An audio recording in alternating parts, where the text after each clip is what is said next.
The UBC TV Small Business Network and Business Services are dedicated to helping you elevate your business and achieve sustainable growth.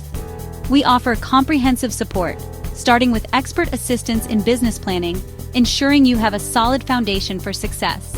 We can also help you explore funding options, navigate credit solutions, and access a wide range of resources tailored to your specific needs.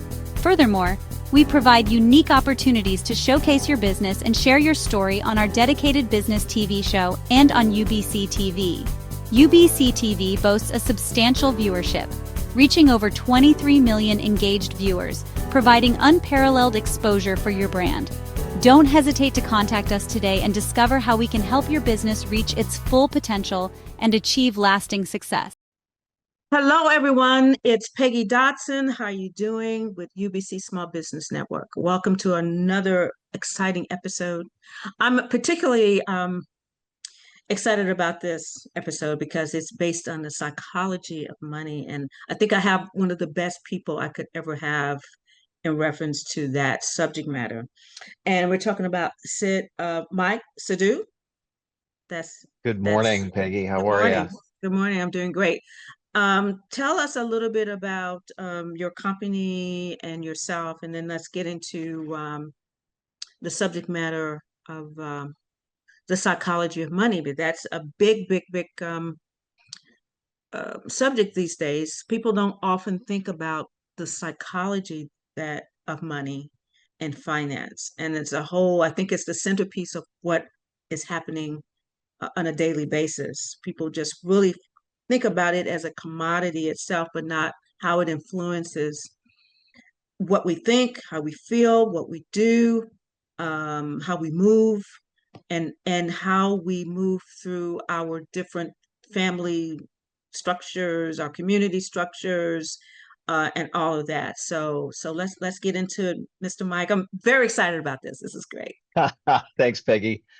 Well, I mean, you touched on so many topics right there in the opening. Hmm. Man, I could speak, we could have open discussions about hours and hours on each of those subject matters. You know, how we think about family dynamics with money, or how we think about money as a commodity, Hmm. how we economize things. So yeah, thanks for having me on.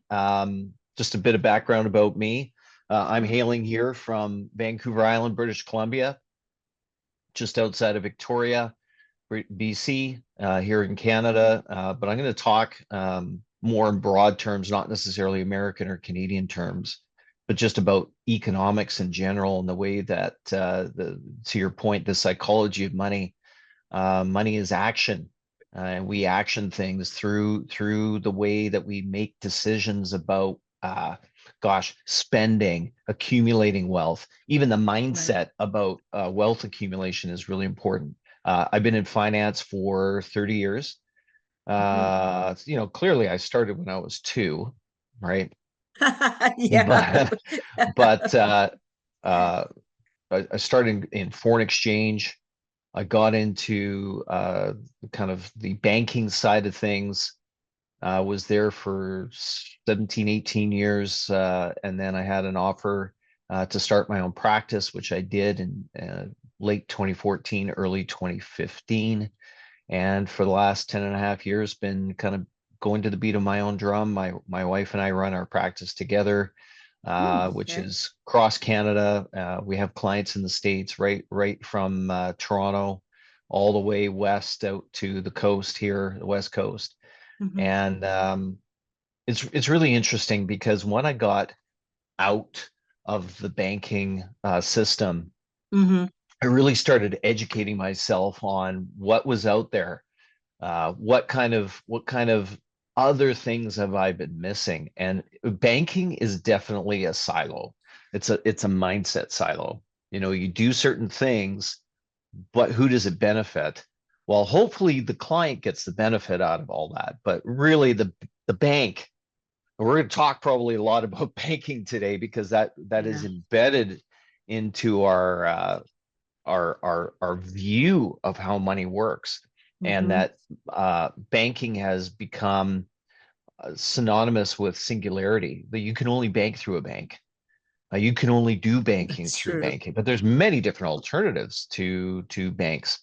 But my my philosophy and what I teach clients is politics, economics, history, philosophy, and financial literacy. And there's a intersection of all those five roads, where it's just kind of where I sit. Um, if people want to, for all intents and purposes, take the red pill, let's see how deep the rabbit hole goes, Alice. And Alice in Wonderland, right? yeah, yeah, yeah. But most often people are confused, I think, about money and tax systems and wealth creation and things like that. And it really comes from bias. It really starts with an embedded bias of how we view money. Mhm. So yeah, I'm excited to have this conversation today for sure. Yeah, yeah. From birth, from birth, Oh yeah. we're groomed, so to speak, about money, and Well, depending on. Mhm. not only just from birth, but even pre-birth. Yeah, You think yeah. about society, there's two things at play here. There's the societal view of money and Hmm. wealth, and we've certainly seen a dramatic shift to we can't not talk about money without talking about socialism and communism as a mindset about money, but even imprinted into our DNA. Hmm. When you and I were born, we became imprinted. We came to this world imprinted through maybe even Oh yeah, trauma or things where these issues of our life have been at play in our family for generations, and that mindset is most often the mindset that we adopt. If you're true. the old saying goes, if your dad drove a Chevrolet, guess what you're driving? Probably. If your dad voted Republican or Democrat, guess who you're voting for? It's Yeah, probably going to be the same as what your family voted for. So it's this imprint. And it's also, unfortunately, there's trauma around money. And that trauma there is. sometimes is our DNA imprint as Hmm. well. So, yeah. Yeah, yeah. I mean, my God, you touched on so many things. You're right in an intersection of something that's very deep and at the core of humanity. Mm, This resonates in every level, in every area, um, that we exist in. And you're educating me, yeah, because of trauma, pre-birth trauma. And I feel that some of these things have been utilized intentionally to create certain separations between groups of people. absolutely. And I feel now that there's a change happening. Maybe it's not happening quick enough, but there is a massive change happening. I'm seeing in the Black community, for instance. You still have and you're right. It's about Democrat. If I was born in a Democratic family, even though mom and dad were entrepreneurs, so they were more independent. So they didn't subscribe to the regular mindset. They actually Mm, supported hmm my freedom of thinking and everything, every crazy thing that I thought about. And mm, my father especially supported it. But but they were um, they were open enough to accept uh, some of us being different. But traditionally, African Americans have voted Democrat, and that has had to me, a psychological imprint on how we act, how we react, how we vote, how we perceive things, how we perceive money, how we perceive community. And I see now that that is sort of changing because a lot of us are just beginning to really say, this has not been working. It's not mm, been working hmm generationally. And there has to be a reason why it's not working. And so we need to go to something different. And I feel that that's happening now, but it has caused such great strife and anger and separation and unnecessary, pain and suffering, to us and just another other groups of people. So, can you comment on that? Yeah, man. Again, this everything we're talking about, every single part of what you just said, there's just okay, we could talk about this and this.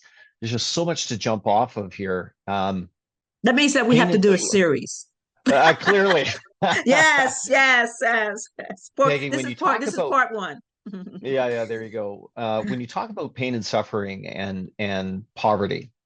especially a poverty mindset, um, broke is a situation, poverty is a mindset, as the saying would go, True. which means you could be broke temporarily, and trust me, I've been broke before in my life. We Like, all have. oh man, I but can get attest to that, Mike.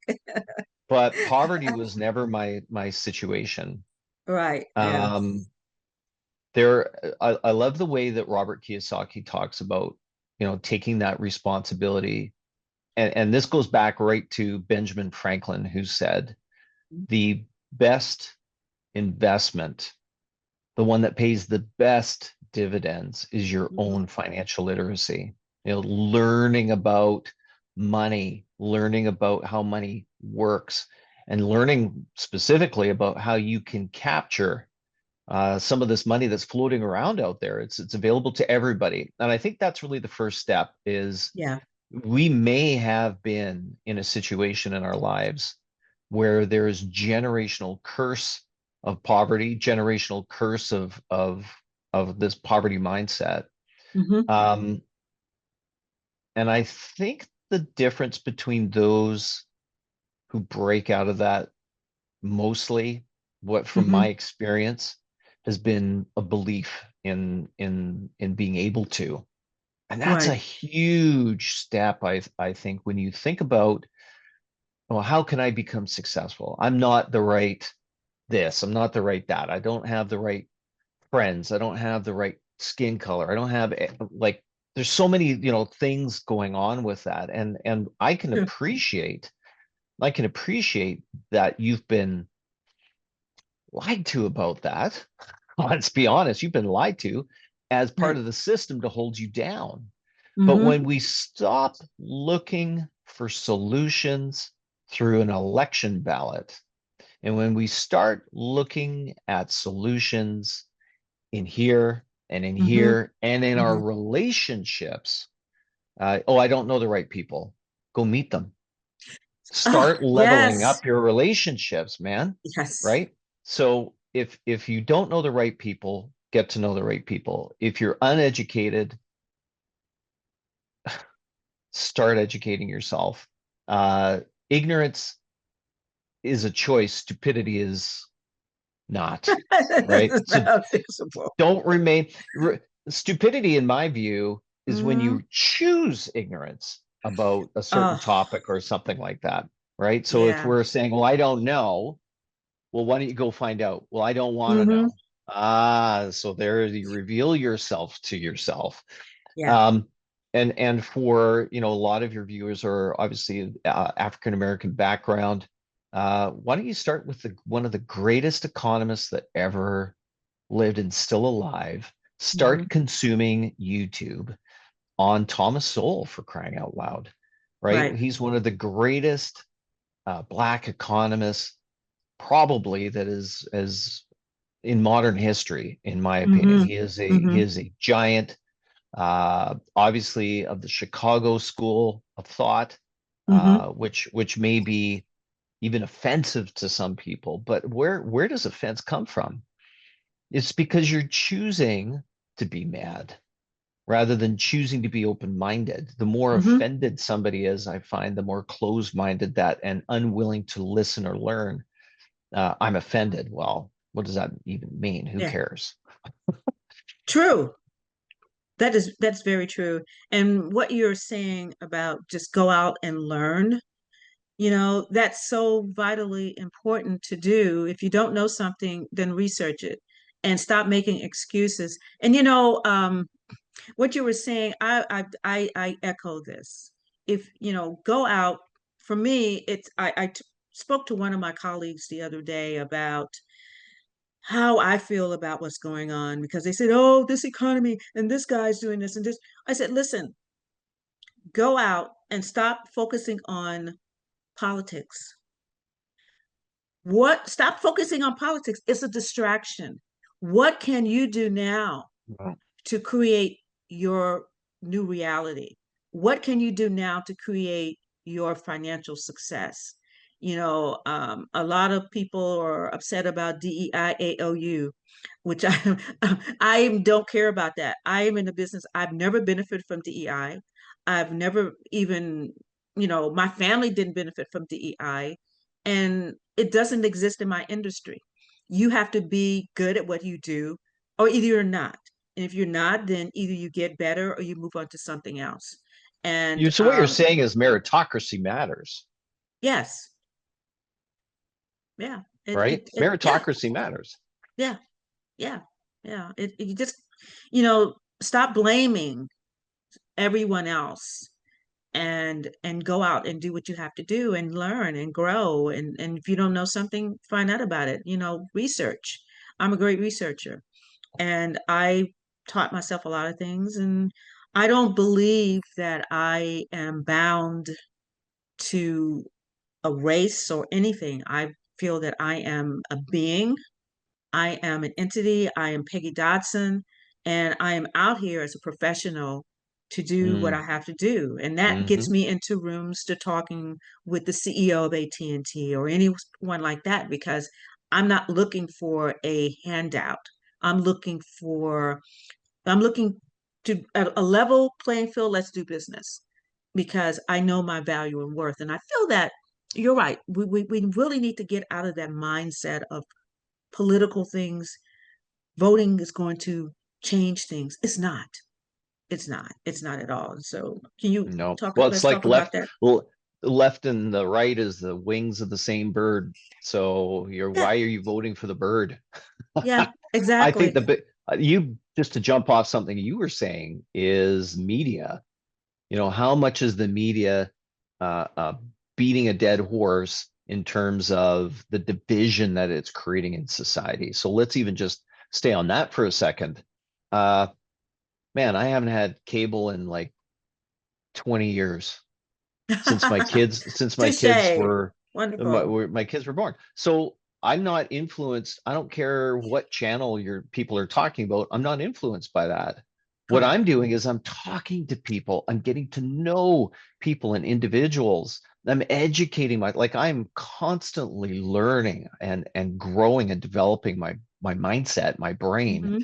because if you're not moving forwards, the gravity of the earth is going to suck you backwards. So we've True. got to, in order to break gravity, and I'm not going to try and sing that song, uh, Breaking Gravity or whatever it is from whatever play that was. I'm not even going to mention any names.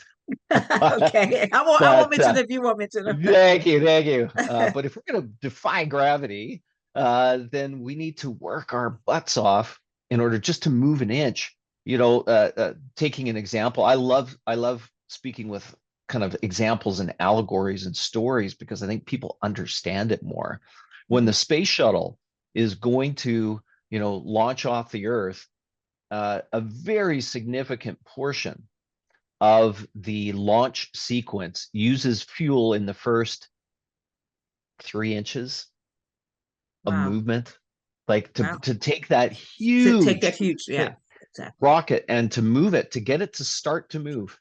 But once it starts moving, there's momentum that carries it. And so you can turn off the engines and it'll do this and it'll still maybe go up an inch, even though you've got the engines off, but then it's going to start sucking it back down. The earth, the gravity is going to. So if I have that frame of mind where I can say, well, okay, I need to start, I need to move. And sometimes for people that are come from nothing to go somewhere, and Hmm. we may not, I believe that God's going to bless whatever we do, but having that faith to start the work is the number one thing for me is Hmm. getting people to at least start moving. You may be obese, but if you're walking, if you're on that treadmill, you're beating the guy that's sitting and watching with a big bag of potato chips and watching reruns on TV, right? True. It doesn't matter where. you are at. You could Mm-hmm. be from nothing or from somewhere, even the wealthy. Mm-hmm. You talk about people that are in CEO type positions.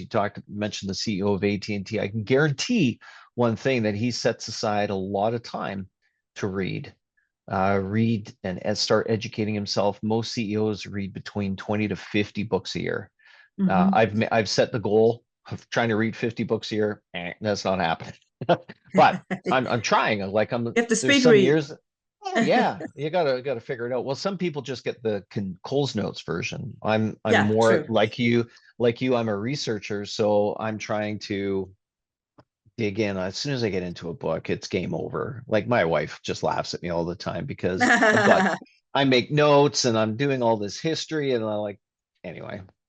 Yeah, I love it. think politically, we look too far up in this elite pattern, this social elite pattern. We're looking to be rescued. Oh, yes. We're looking to say I can appoint somebody in agency to act in my best interest, but they never do. Yeah. They may say that they do in order to get Mm-hmm. buy a vote, and they're Mm-hmm. buying votes all over the place all the time in Western democracy. But Mm-hmm. I love what's this quote is misattributed to Alexis de Tocqueville, who may I don't know the source, but it says once people realize they can vote themselves a share of the public treasury, all democracy is lost. Wow. I'm going to say that one again because it's so powerful. Yes. Yes. Once people realize that they can vote themselves a share of the public treasury, all democracy is lost. And so that mentality of Mm-hmm. being rescued, an ancient Shakespearean, or actually even going back further, Mm-hmm. Greek Greek tragedies or Greek plays, or there was this literary device that was used a lot called Deus ex machina, which means God in the machine. So Mm-hmm. what happened was, is the hero would face an inconquerable problem, and oh, what am I supposed to do? I'll pray to the gods. And so this angel would be sent down, or whatever the gods would send, Right. this manifestation of themselves to help solve the hero's problem. Mm-hmm. We can't wait for Deus ex machina, No, we right? We cannot. can't wait. We've got to take, and I love what you put earlier, is that once we start looking inside, and instead of looking up, Mm-hmm. that actually starts saying, okay, well, Peggy, you and I should maybe collaborate and do some business together, or maybe we can help each other, and we can Mm-hmm. start strengthening community at the grassroots level, rather than saying, well, we're going to have this sweeping legislation. Congress is going to vote in this bill and it's going to save the world. No, no, no. Oh, it's a Real change, fantasy. real change starts at the bottom, right? And it goes between the you and me level. Economics at the you and I level is the most Mm-hmm. powerful system of economics. And I think that's really where the Austrian school of economics trumps every other mindset about money, because it's really based in the foundation that Mm-hmm. people act. And we act for what? We act for our own self-interest. Self-interest. Yes. And Very so much true. when we act in our own self-interest, we economize the scarce resources that we have, and Mm-hmm. we try and allocate those resources to achieve our self-interest. Now, Mm-hmm. sometimes we spend what we want now, we spend our money on what we want now rather than what we want most. And that Correct. becomes also an issue because we don't have long-term goals. We're only in the moment. And gosh, just I really think that the more struggle we see in society, inflation, layoffs, technology replacing workers, all Mm-hmm. these sorts of challenges and struggles in Canada, I don't know what it is in the States, but our unemployment rate in the youth is north of 20%. Wow. It's insane. And yet we're hiring foreign workers under a foreign worker visa to replace those jobs. Well, why don't you just give them to the community? Exactly. Anyway, I'm going off on Exactly. a tangent here, but No, I feel when I feel the same way. when we are unable to see further, we start drifting in terms of our goals. We start looking at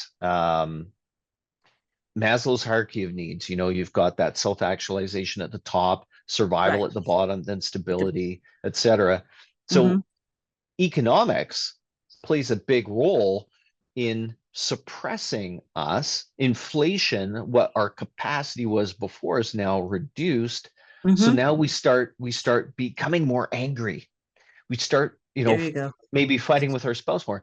What are the three things that break up most marriages? There's only three. It's communication, sex, and money. And money is the driver of no sex. Money is the Exactly. driver of lack of communication. So it really comes down to, we solve the money issues, which is really a mindset issue. Mm-hmm. It's a philosophy issue. We can solve, man, what's the divorce rate? It's not going to solve all divorces, don't get me wrong, but will it solve maybe 5% of divorce? Wouldn't that Yeah, be a radical change in society if we it can would. solve 5% of the divorce rate? It would. It would definitely. I mean, what you're saying is we have to go back to the basics of being human and connecting with one another, and looking inside. And I feel that that has been lost. And you're right. Over here, AI is replacing. Even in New York, where I am, there's no job growth here, and the rents are very high and getting higher. The the food and stuff has balanced out somewhat, but it's still, we need more manufacturing and things over here. I mean, President Trump is he's working overhauling everything, and that takes still takes time. And I don't think people understand that that takes Yeah. time to do. It's a massive job.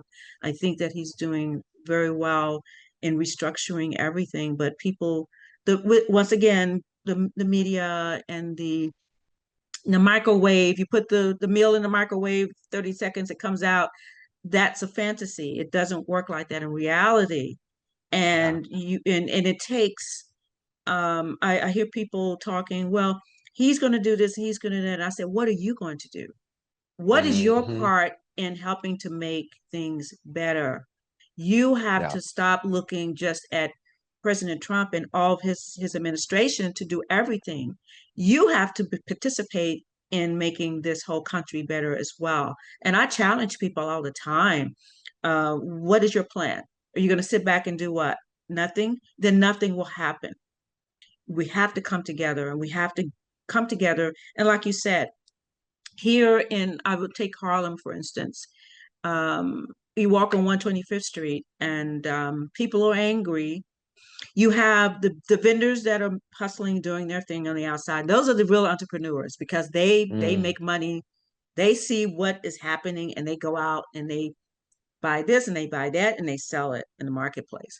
But but yet we have a 4.7 trillion yearly buying power, and every company that comes onto that 125th Street or the Bronx corridor, they make millions and billions of dollars, and they become one of the highest grossing, I guess, within their corporate structure. That particular business they have there will be one of the highest grossing companies, because it's on 125th Street, because we are the Mm. consumers. And Hmm. you walk down there, and what do we own? Nothing. Nothing. And we really have been bamboozled to the point where, I feel that we've had many elected officials who've been put in place to really suppress the communities, not just, Harlem, but a lot of urban communities across America. And that have we put our faith into certain heroes and sheroes that are going to save us, but they're really not saving us at all. And they're suppressing. There's no economic development. There's food deserts. You have major corporations coming in, chicken wing places, this and that. That doesn't help us health wise as well. But we spend money on those things that have no value. We want to buy cars. You buy a Maserati, when you drive it off, it depreciates. So we keep. One of my colleagues said, we continue to invest in our liabilities. Hmm. And I really, really feel that we have to change that mindset. And that is coming together and like us doing business together. Let's start an investment group. Let's put money together and invest in properties. How can we flip this property? How can we do that? And at the same time, we teach others how to do the same thing. And that's what happened, I think, in Black Wall Street, which was disseminated. It was just destroyed. But that mindset did exist until we became more politically involved. And, um, I really am very, that's part of my goal is to be able to help change that paradigm, make a paradigm shift, and get the information out Mm. via people like yourself, you're so brilliant. I mean, I could, we just need to talk for hours and hours and hours, but I just really, really am very passionate about making that change. And I feel that you're right on target with that. And how do you feel about the fintech um, banking, because that seems to be an alternative to the regular banks, and they seem to they're helping, like Chime now is going public. So Chime started, and Chime is basically supporting the unsupported. That's a big, big, big, big, big area of people that that can't go have a regular bank account. And they also are setting up something where they help with your credit and all of that. So, how do you feel that the fintech um, area is going to help? And is it helping, first of all? And what are your perception about that? Yeah, so there's definitely some pros and cons there Mm-hmm. to let's just go back to the financial crisis and the things that led up to the financial crisis in 2008. Mm-hmm. Fannie Mae, Freddie Mac were told under the Affordable Housing Act in order to get some of these people into homes that have, home ownership is the American dream, so Correct. to speak. So therefore, we need to get people that can't afford homes into homes. Well, what do you think is going to happen, right? People that can't afford homes More shouldn't homes. afford homes. Home ownership, man, there's so many different even ways to look at fractional ownership or investing in property through a real estate fund or something.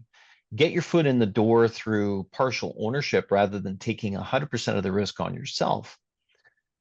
So people like Chime or anything like that, you've got a lot of people who don't have the again, it doesn't come back to the what, it comes back to the how and the why. Mm-hmm. And if people don't understand how to handle money in a way that serves them, Mm-hmm. if they've been trained to handle money in a way that serves the banking system, the central banking system specifically, Mm-hmm. the reserve banking system, uh, chime or no chime or cash or no cash, crypto or no crypto, it doesn't matter because they're going to mishandle anything that they're given when they allow money to just kind of flow through their fingers, so to speak. So what's the risk to chime? Well, certainly they're going to have, when we look at typical financial institution metrics, well, what are your delinquencies? How many write-offs, are you looking at? Blah, blah, blah. What's the likelihood that Chime's going to face a higher wall of that, and what's their contingency plan or financial plan in order to overcome that sort of risk? Okay, Mm-hmm. because we're not starting with the education piece. We're giving people an alternative to do things that they maybe, and let's be honest, there's a segment of the population, a small segment of the population that is always going to try fraud as a way to make money. True. Those people, if they are barred from using the banks, well, they're going to go to the alternatives. So we just have to be. It's not that it's a necessarily good or bad risk. It is a risk in every business stream or any Mm-hmm. kind of vertical that you're looking at. Mm-hmm. Um, what I like though is the idea of saying, hey, there are alternatives. There are things that people can do overseas. Africa was a huge thing a few years ago. I'm actually haven't kept up with it. These ideas in developing third world countries of microloans, Hmm. for encouraging people to start businesses or do something. Man, that's great. You just have to understand that you're investing in an idea. You're not necessarily, and which is investing in altruism, not necessarily you're not underwriting the loan. I come Correct. from a lending background. I used to issue and adjudicate loans, mortgages for people. And part of our criteria in banking was these 5 C's of credit. And so, if somebody didn't have the credit score, if somebody didn't have the ability to pay, if nobody knew them in the community, all these different things played a factor in certainly in larger loans. These microloans are maybe only 100, $200,000, less than $1,000. Um, it's also very interesting to look at money alternatives and people thinking that these cash advance places are money alternatives. No, you take a look. I can't remember where it was. I saw this documentary once, and it talked about communities that were being kind of these little strip malls or whatever in the Yeah. poorer communities. And what Hmm. were they? Full of, and this is no judgment if people are using these things. It was full of liquor stores, tattoo parlors, cash advance places, and just kind of businesses at that level that were really a vacuum of taking money out of a community. But guess Exactly. what? Guess what? So is Walmart. So is Yeah. Walmart. You're Walmart right about is that. taking money out of the pockets of community entrepreneurs that are the ones that are sponsoring the sports teams, that are the ones that are paying their property tax, that are the ones that are doing all these things for the community. And now you've got Walmart in there. Well, where all the profits go, they go to the shareholders who may Yes. or may not be in your community, Hmm. right? Hmm. Of Another thing to think about is you should invest where you shop. So if you are going to invest or shop at Walmart, then you should invest in Walmart. If you are going to, like Warren Buffett, he owns 51% of Coca-Cola. Why? Because he likes drinking Coke, Yeah. Yeah. That makes right? sense. So That makes you should sense. invest where you shop. If you're thinking about doing, I don't know, even some network marketing opportunity as a way to create some side income, Hmm. buy where you shop, support where you shop, invest where you shop. So if you're using that system as a way to generate income, then for all crying out loud, get on it and Yeah. start shopping from yourself. Yeah. But if you are going to shop at Walmart, doesn't matter where, Sam's, Costco, why don't you invest in those companies because you're the one that's giving them the profits to the shareholders. You should be the one to be investing in that as well. Yeah, yeah, and that's where the disconnect happens with a lot of our communities.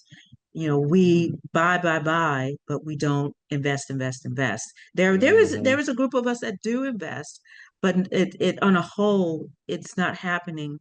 And I want to go back to what you were talking about, or two things actually. Um, Education, that we really need to start there, because without that, you know, what are you going to do? We have to learn how to educate and be educated in about investing, and going back to real estate as well. Instead of going for the whole mortgage, invest fractionally. Get your feet wet. Get your feet wet. Get some money into your bank account, and build an income. And so that's really, I think that's important. I think that's very important.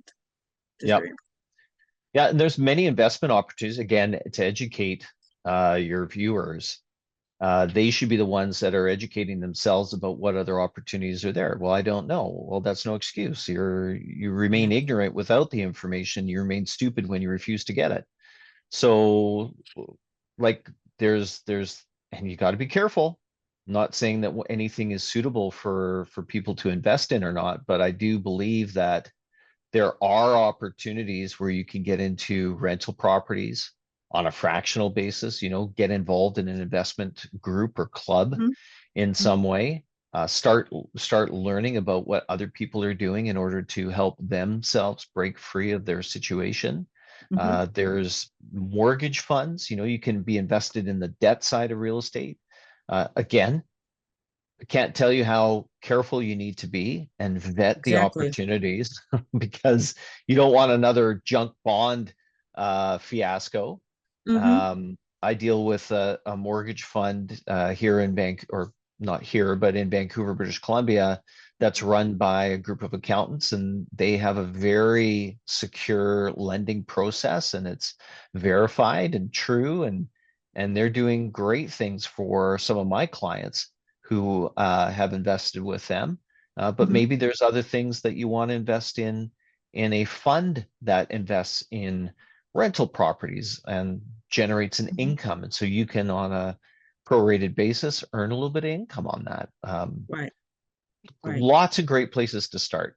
The other Yeah. thing about investing specifically is you've two things. Number one, you gotta be able to adjudicate the risk, right? Just like lending money, like as a banker, somebody who Hmm. used to be a banker to lend money out, I used to have to adjudicate that risk. So it gave me an opportunity to learn how to credit adjudicate.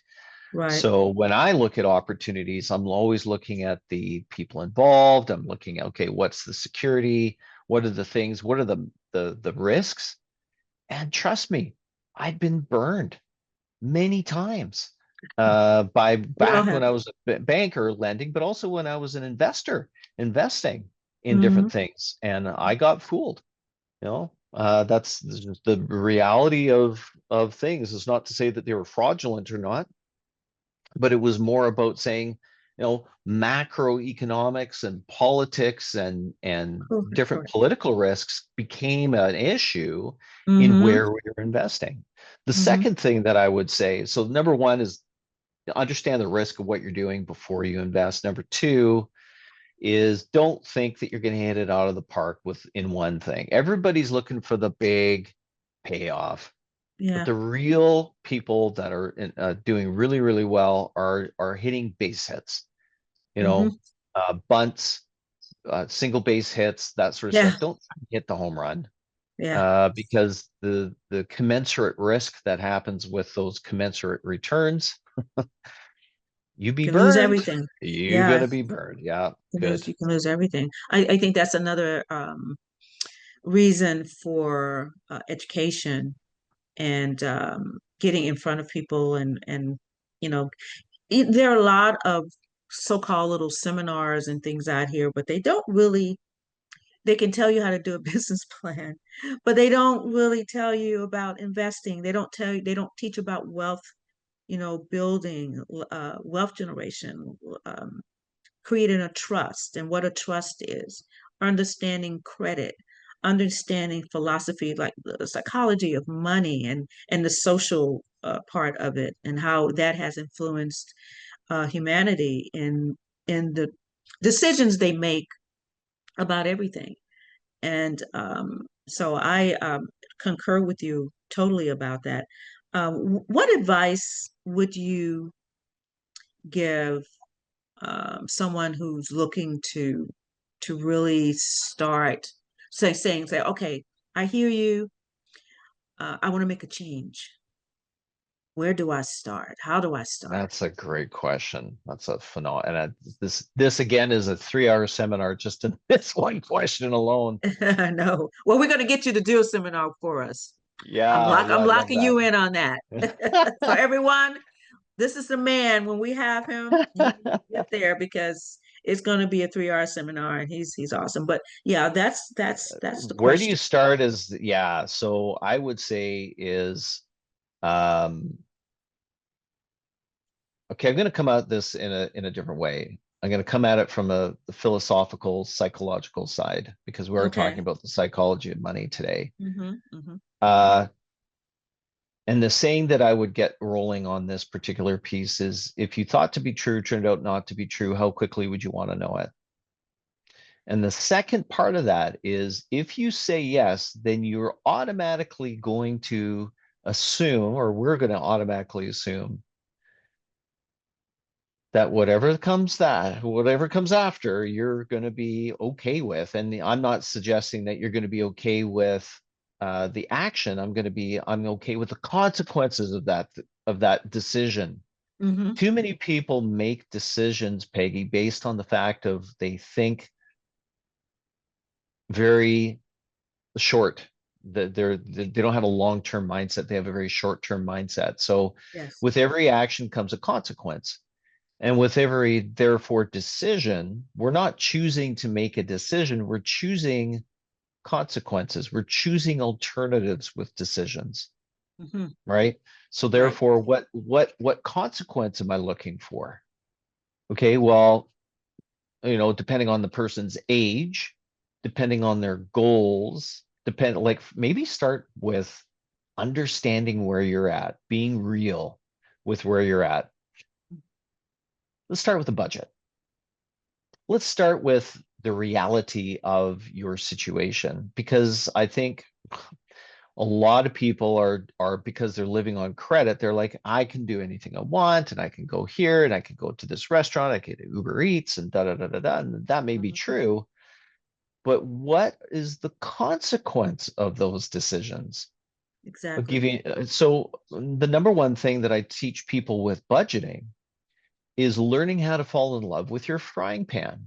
Now, falling in love with your frying pan doesn't mean that you get to go out and look all fancy, and there's responsibility with that. Yes. Right? So, oh, I got to go to the grocery store. I got to choose to take my $100 and allocate it to a couple of bags of groceries, or I'm going to take my $100 and I'm going to have a single meal with it out at the restaurant, because you're paying for the labor and the lights and Correct.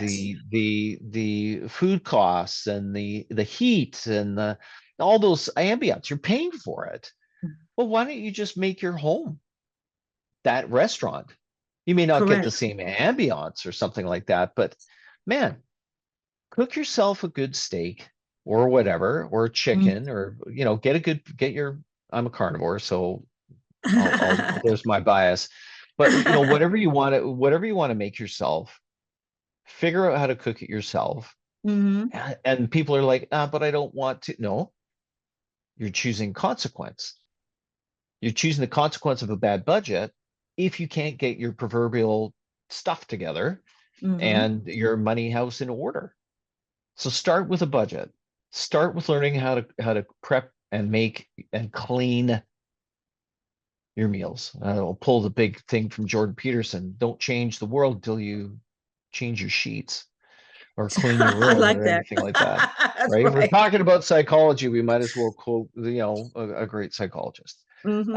And plus, he's Canadian too, so I've got a bias there. So you got to Um, buy about yeah, Canadians. I love Canadians. yeah, yeah, Well, 100%. my birthday is on July 1st, so that's kind Hey, of well, you know what? I'm going to arrange that we have fireworks every year on your birthday, just for you. that's right. Okay, great. I love it. So the first thing Canada is taking a good sense of where you're at right now. The second thing is figuring out where you want to go. Day. Hmm. If you're going to put something into GPS to say, I want to go here, what's it going to give you? It's going to give you a couple of route options.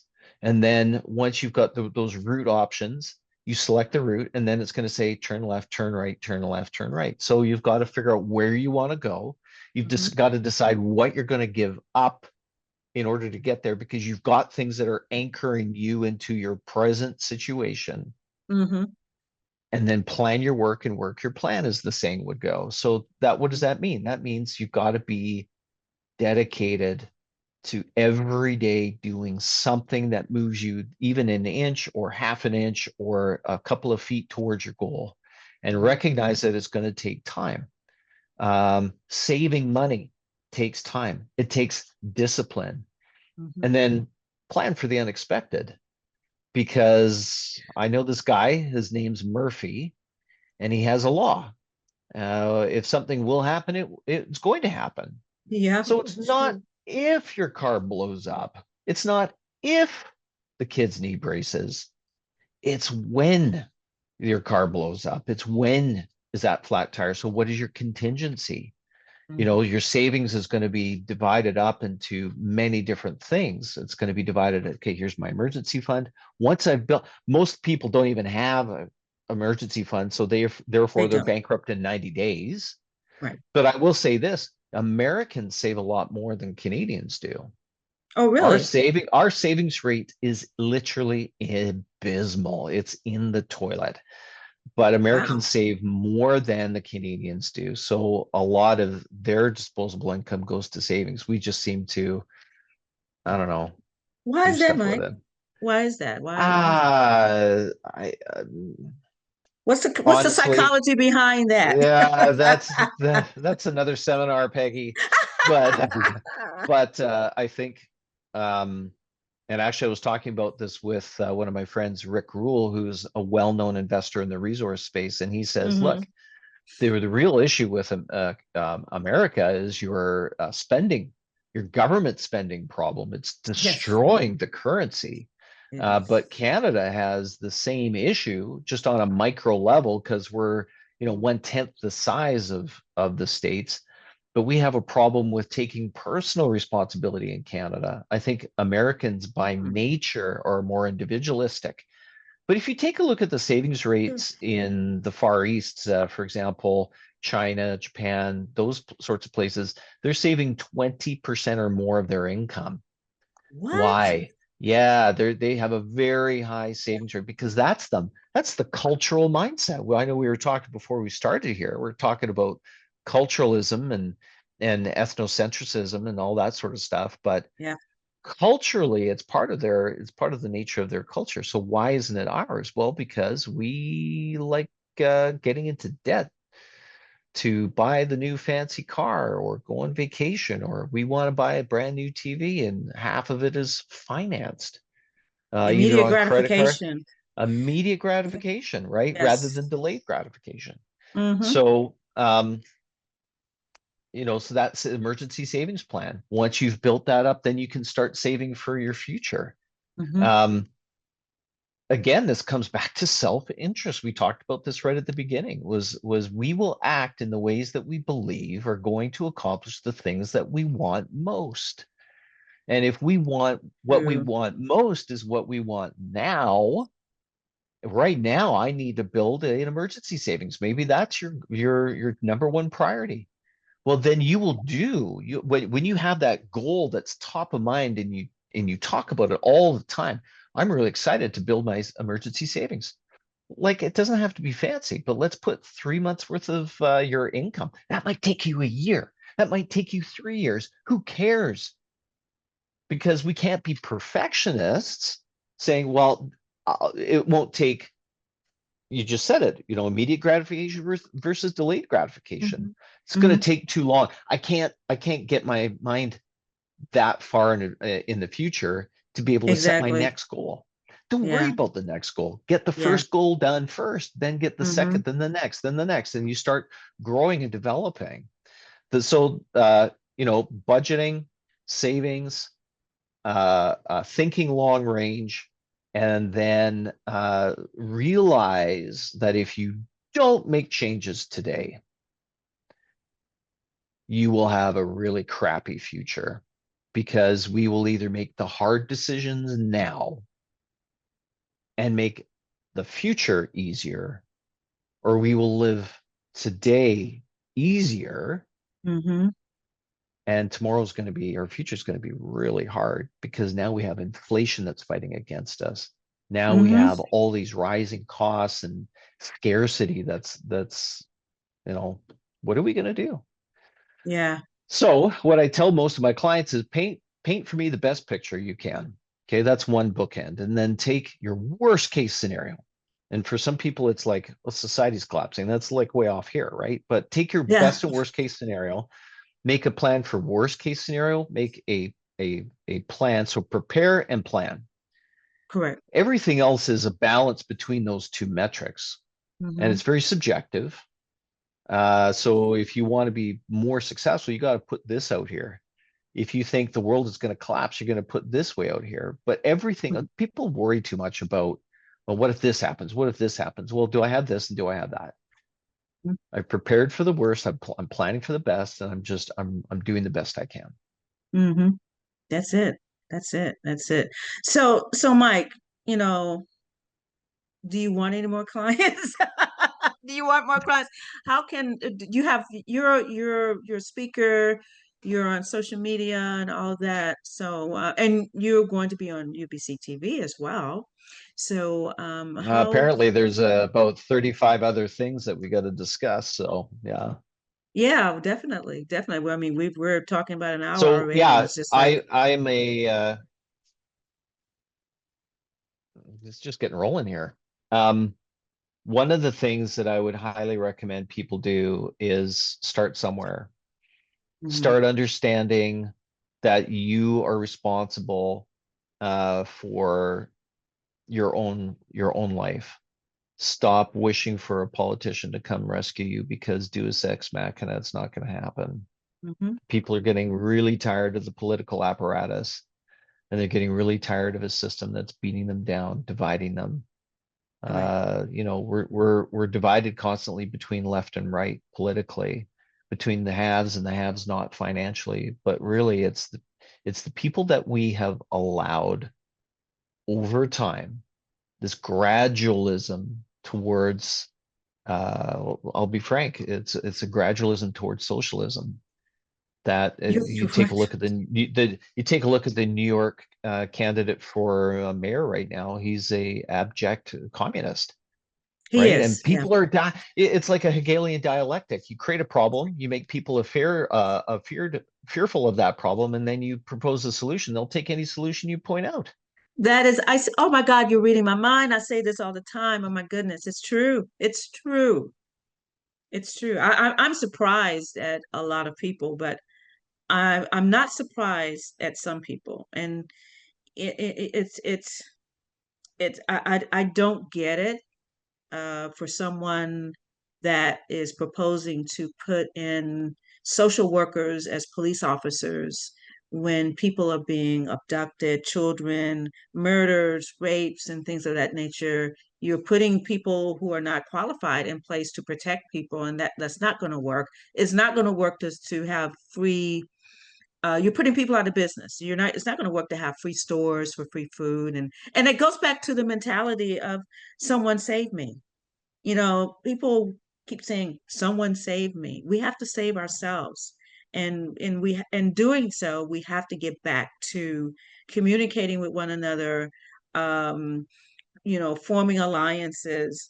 And like you said, going to the damn store and buying some groceries and coming in and fixing food and not living on the, lattes this, lattes that. And, there's a lot of the young kids that do that. And then they complain about, oh, my life is horrible. We don't have a future and all of that. And then they go out marching uh, for a cause they do not understand one bit.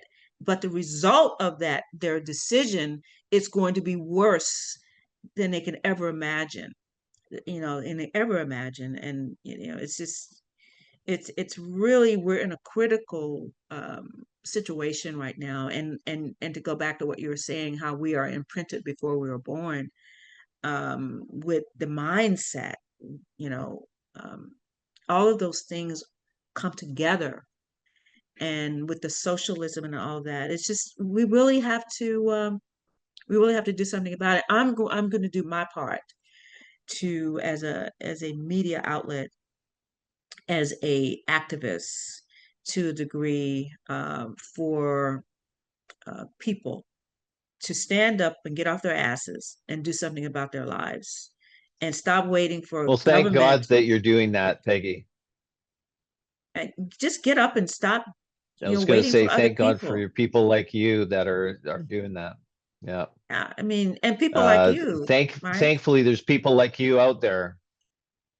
Well, someone has to do Yeah. something. And my mom and dad are my role models, and they got out and did what they had to do no matter what. We were born down south, and we lived down south, and we had two businesses in my family. And um, my mom and dad didn't care about black, white, or anything. They just went out and they did what they had to do. And they created an economic force, as partners. And that's what we have to begin. We have to change this around. And that's the only way, is going inside.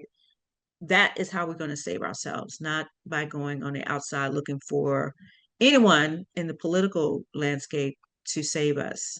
So that's that. So um what's your social media? Let's let people know how to, get to you, as far as YouTube, if they want to listen to some of your talks and things of that nature. Yep. How Yeah, would so we I'm on how would we do that? YouTube. People can find me on LinkedIn. They can find me on YouTube. I'll send you the links, or you can put that in the in your show notes, or Okay, your we'll do that. description. I'll give you a couple of links for that. And I'm a member of the Nelson Nash Institute. The Nelson Nash Institute is a great resource for people taking control of their own money, especially in US and Canada. It gives them a banking alternative. There's no hegemony about banking. You can control your own system of finance. You Hmm. can grow, control, and protect your own wealth, even on a micro level. Does it make sense for everybody? No, but people should go to the Nelson Nash Institute, find a practitioner in their area, and find out how they can control that. Start, if people don't have the capacity for large amounts of savings, man, why don't you start with ounces of silver, There you go. right? As an alternative to that. Nobody can, come up with $3,000 or $4,000 a month to buy gold, Hmm. but certainly starting with something small, like a couple ounces of silver a month, what is it, $35 or something like that. Yeah, yeah, Uh, yeah. you know, so That's a yeah. whole other area that we need to talk about as Oh well yeah, too, you need is to we need to commodities. do a video with either my friend Rick Rule on commodities, Mhm. or Rob McInerney on commodities, who's a Yes. fantastic resource that would Yeah. be good to do that. Yeah. Yeah, yeah. I spoke to Rob yesterday, so we need to get you two together. Oh my God, that would be Oh, that's awesome. dangerous. That's I dangerous. know it is. I know you two are so dangerous, but you're dangerous in a great way. And that's Uh, the other thing too. I'm one of the things that we're going to be doing in the workshops is talk about investment in gold and silver and other commodities, because that's something that has eluded us too. You can uh, silver. I mean, we're going to go back currencies now, and that is what we need to begin to focus on. And I heard that the spot gold went up yesterday, and because of the, what's happening overseas and all of that. yeah. So, we really need to be aware of not just paper money, but the real money that God put here in the earth, and the silver, the gold, the platinum, palladium, the things of that nature that we still have to use, and that the system used to be based upon, but it's going back to that. And hopefully we'll have a better banking system in the future. But that's another that's another story to talk about. Oh my Oh God, man, we have so like many. We have so many to talk about. You're going to be my regular guest every that's week. awesome. Well, I had if anybody wants to start reading about the reality of money, one of the best books out there is G. Edward Griffin's The Creature from Jekyll Island. And I had the Ah, yeah. opportunity to interview Mr. Griffin Really? yeah, because I'm going to be doing at some point in the future, I'm going to be doing a documentary on inflation and the real reason for inflation.